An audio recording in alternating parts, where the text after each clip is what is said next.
Welcome back to Cooking with Ash. Today I will be sharing my recipe for some fluffy, delicious bara. If you're new to my channel, I welcome you and I hope you consider hitting that subscribe button. To all my subscribers, thank you for your love, gratitude, and thanks. You guys are the best. Please do not forget to share this video with your friends and family. Leave a comment below and don't forget to hit that thumbs up button. So let's jump right into this delicious bara recipe.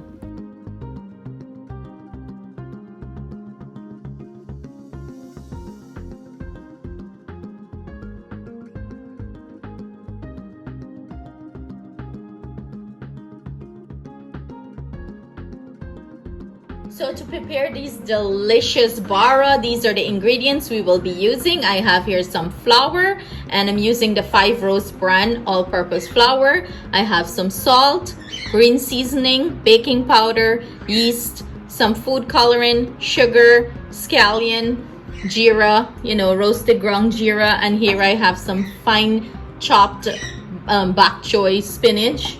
This is optional, you don't have to put it in, but I love the flavor. And I am using some chana. This is the chana dal flour.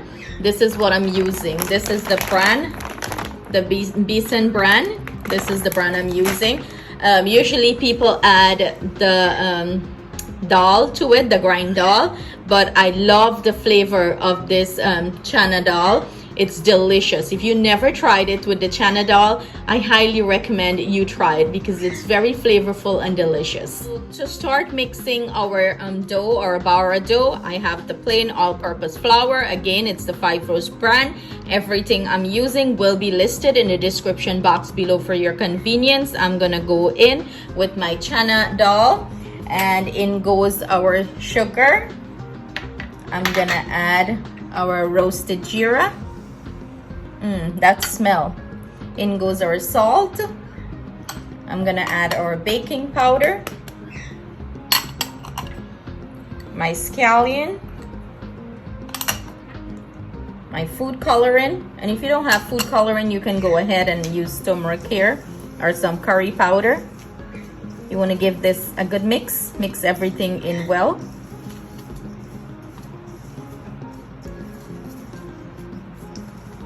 And now I'm gonna go in with our yeast.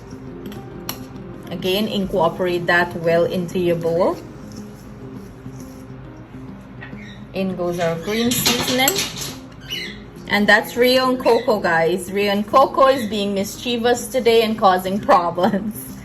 Every time I'm on camera, that's what Rio and Coco do. Mix that in well. And now I'm gonna go in with our spinach. I'm using bok choy. You can use any kind of spinach you have on hand here. Mix this in well. And now we're gonna gradually add our lukewarm water here. And when you're doing this bara dough, gradually add your water here and mix it in. Remember, everyone's flour texture is different and you might use more water or less water depending on the climate where you're living and your flour texture. So gradually add and bring this dough together. You're not looking for a sticky dough or a too firm dough. Look at that beautiful color.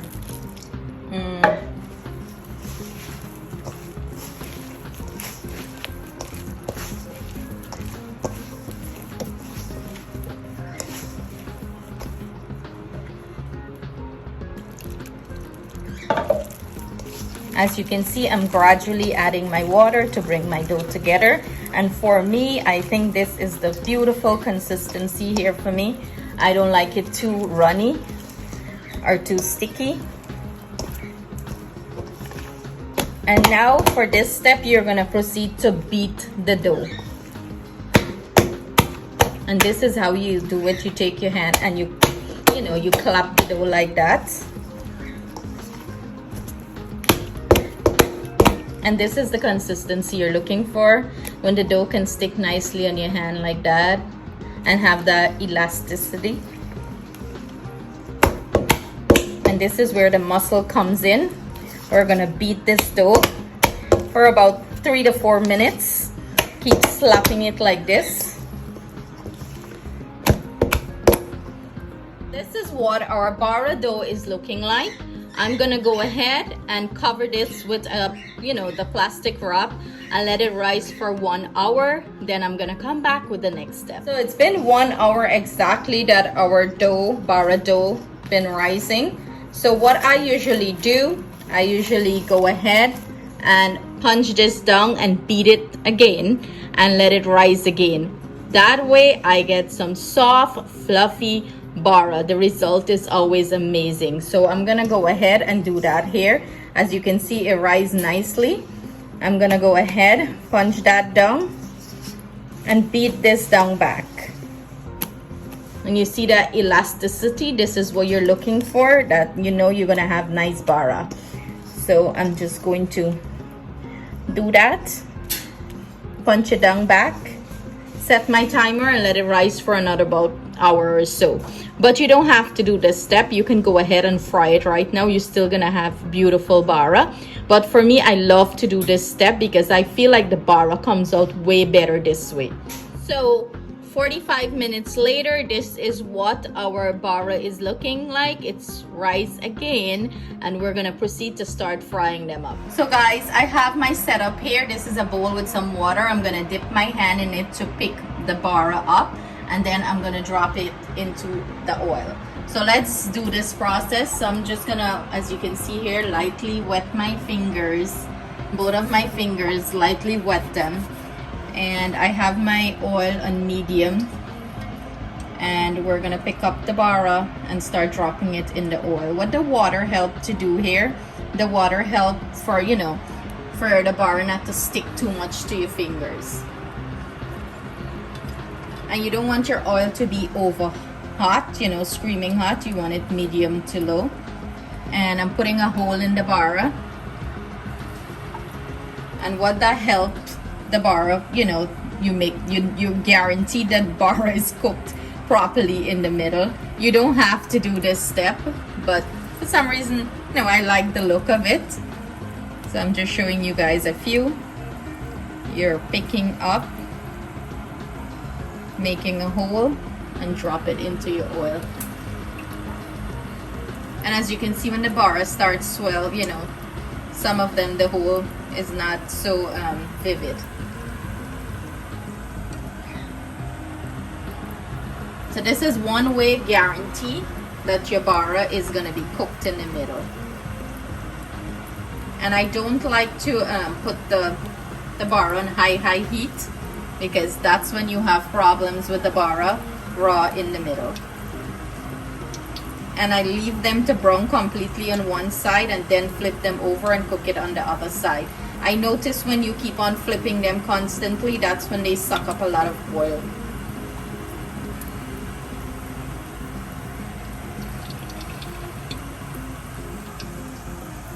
As you can see, I keep dipping my fingers into the water to make sure, these baras don't stick to my fingers.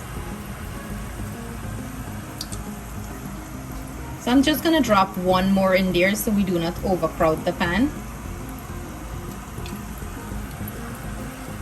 And that's it.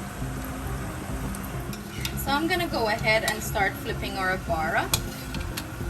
It's been about 2 to 3 minutes that it's cooking on one side, and I'm gonna start flipping them. And look how fat and nice these swell up. They're looking like mini donuts. So I'm gonna proceed to cook this, about another 2 to 3 minutes, and then I'm gonna pull them out and drain them on a pan that I have with a piece of paper towel, to grab up that excess oil. So here you have it, our finished bara. Look at these babies, nice big fat fluffy bara. Fluffisha come through right here. Look at them, guys. So beautiful, crispy on the outside and soft and fluffy in the inside. The perfect bara. When you make bara, this is what you want. That soft, fluffy bara. And I am pairing mine up with some delicious mango sour. You can do this with tamarind chutney, whatever you have on hand. It's so delicious, guys. Look at this. Believe me, after trying this bara recipe, you guys are not gonna make bara any other way. You're gonna keep this recipe for life. It's so delicious. It's so moist. It's crispy on the outside, fluffy and soft in the inside. The taste is amazing. So I hope you guys give this recipe a try. Thank you so much for joining me in the kitchen. Please do not forget to share this recipe with your friends and family. Leave a comment below. Every comment is really appreciated on the channel. Leave that thumbs up, and thank you so much for all your love and support. See you guys again soon with another delicious recipe. Cheers to the weekend. Enjoy this bara recipe, guys.